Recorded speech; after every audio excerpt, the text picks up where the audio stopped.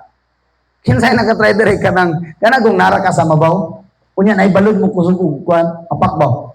Oh, budagan na ka para friend. Kaya naman, mahadlo kag balod. Pero pag nakasalalong, sa imong imuon, kay kung magkarakara kag padaplin, pwede kang malumos. Nga naman, una, pwede dili na nimo makontrol imong breathing. Ikaduha, dili na nimo makontrol imong muscles, mag-cramp man na, kaya nga naman because of fear. Ibig sabihin, pag nakakasalalong, wala na yung control sa imong kamay. So, when you are in the deep, mo ni mahitabo pag nakakasalalong. Masabtan nimo, madili na nimo kontrolado ang tanan. And this is the time na mo execute si Jesus sa imong kinabuhi. Kinsay mo tuod diri, dili kalihok si Jesus kung kaya ra nimong tanan. Kinsay mo tuwa na? No? Pag kaya nimong tanan, di man ka mangitag Ginoo. Hello? Kaya na ko di mo tanan. Kaya ni mo tanan imong finances, kaya ni mo imong tanang kinabuhi kasing-kasing imong heart, pero sa diya magbalatian ka, tawag ka Ginoo ba? No, sa diyang naglinog.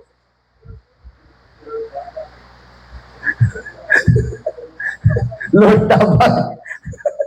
No, siguro ganin na pa yung mga drug lord na to, mga nanawag og drug lord.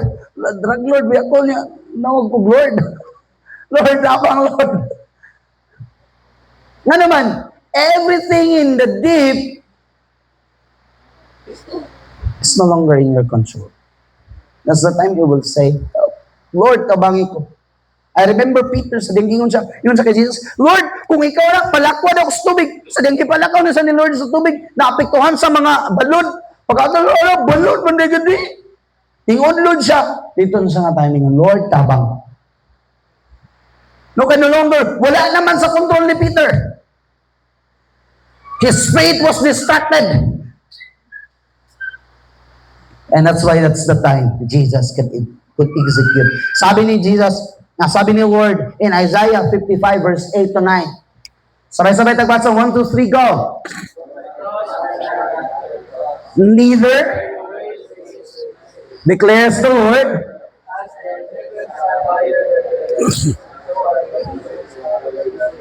and my thoughts higher than your thoughts. No, kung imong pamaagi, imong una-una, ingon ani, ang una-una ni Lord, dili ingon ana. Kinsay nakatry dere, nalami na kayo imong plano, pero lahi ang gihimo sa Ginoo. Amen? No, nakaplasta na tanan ba? Kani. Nga, nabaliktad dia ito. Nagsugod din si Lord sa kani. Nga ang worst na, tanan ni mong giplano, way nahitabo, pero ang giplano ni Lord, way nahitabo. No, naplasta na, kani. Nga si Lord, ari na ko. Tungod kay, ang imong huna-huna, dili man huna-huna sa Ginoo. Hello? That's the reason why, pag nakakasalalong, wala ilaing huna-huna nga matuman, kundi itong, ang sa Ginoo. Hello? Example, sa dihang Si Jonah, gitukob sa dakong bulinaw. Kinsa na may nai-control ato? Si Lord o ang bulinaw? O si Jonah? Of course, si Lord. Amen? Sa dihang si Jonah, wa ni agto sa Nineveh, ni agto hinuon sa laing dapit. Unsay nahitabo? Sa dihang na sila tunga-tunga sa kadagatan, ilang bangka gibagyo og taman. Unsay lang gihimo? Gilabay na nilang kagamitan, wag gyapoy nahitabo. Kaya ang problema, dili ang gamit, ang tag-iya sa gamit. Naato sila sa deep, na sila sa lalom, and they could no longer operate on their own decisions. Pero pag naaka sa lalom, ang kabubuto na ni Lord may matuman, giitsa si Jonah dito sa. Nga sometimes, kung di ka gustong tukbon og dakong isda, ngayon na, we always have this teaching, kung di ka gustong tukbon sa dakong isda, tumana na lang ang Ginoo. Pero in the first place, ang isda, rescue lang gihapon sa Ginoo sa tinod lang. Kaya kung wa gitukob si Jonah sa dakong isda, unsay nahitabo kay Jonah dito sa tungas dagat? Tumoti. Hello? It was still a rescue from the Lord to preserve Jonah in the belly of the gamayng bulinaw. Wa man ko ibutang dito unsang pangisda. Dili ba bulinaw nga dakong bulinaw ha? Kaya murag wa pupunta kitag dakong bulinaw ngayon natakadako. Pero nonetheless mga kaigsunan, ang utok sa Ginoo dili nato utok. O ang atong utok dili mao ang utok sa Ginoo. So when we understand, pag naa ka sa lalom, when we operate into the deep, the thing that will happen is, sabta na ito nga, Lord, dili na gid ako ang laraw ang matuman. That's the reason why we begin to say, I will submit my plan unto you, Lord, and then direct my path. No, isubmitar ni mo imong laraw sa Ginoo, submitar ni mo imong mga plano sa Ginoo, then ang Ginoo may magbuot kung iyang ihiglan na nakanimo magpansin. Amen ba? Second thing, you will see, sabay-sabay na mamasahang, 1, 2, 3, go! You will see or understand how deep, how wide, how great is the love of Christ. No, pag naaka sa lalom igsoon, pag moabot ka sa lalom, pag mo-operate ka sa lalom, masabtan ni mo sa kalalom ang gugma ni Lord. No, kay dili bang yun sa tanang panahon init kayo ta. Hello? Dili sa tanang panahon on fire ta. Amen. Dili sa tanang panahon dasig ta permente. But His love and grace and great deep love will sustain us in those moments. Amen ba? Dili tanang panahon ligon ta. Pero when we are in the deep, makitaan nato, masabtan nato nga ang gugma sa Ginoo, uban nato sa kanunay. Kapila ta ni feel sa atong family, sa atong relationship, sa atong kinabuhi, but yet God still sustain to keep us in His grace. Kaya naman, masabtan mo dito. That's the reason why si Peter, pagkabalo, pagkuha niya sa daga, pag-ano ng daga ng isla, pag-human niya, pagpabot ng daplin, dagan sa kang Jesus, ning Lord siya, kaya nga naman, kita niya, grabe ang kamaayos Ginoo. And it's the thing that we need to understand right now, church, that God always loves you. Amen. God always love you, always love your family. Manayog kalimot ba nga apil ang imong pamilya sa gugma sa Ginoo. Tingiyay mong katapad apil, tingnan siya apil ang imong pamilya sa gugma sa Ginoo. Lastly, number 3, you will be strengthened in your times of weakness. Kinsay mo tuod diri nga malig-on ka sa dihang mag-ikaluya ka. Pag naa ka sa lalom nga presensya sa Ginoo, mo-operate ka dito sa lalom. Iskan pag magkinuunsa, ang imong kahuyangan maoy makapalig-on nimo. Si Pablo mismo ningon. 2 Corinthians 12:8 to 10. Sabi nito, sabay-sabay natin nagbasa, 1, 2, 3, go! Each time he said, my grace is all you need.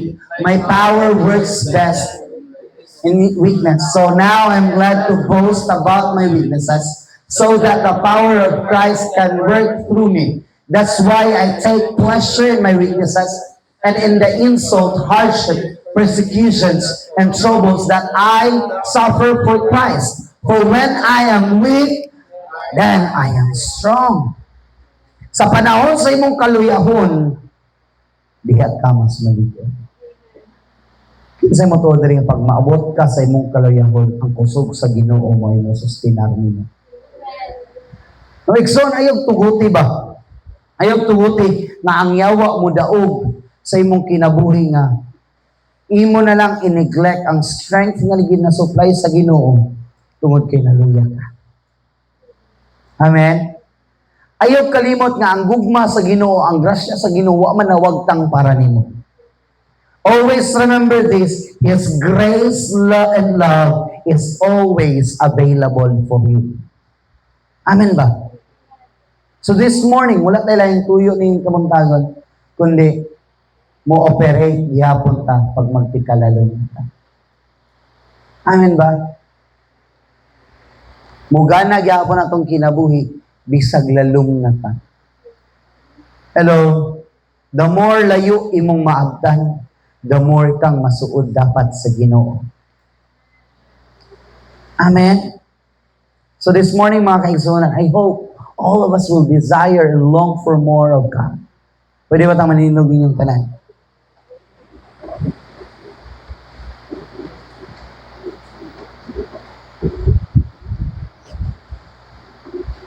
I want you to understand this.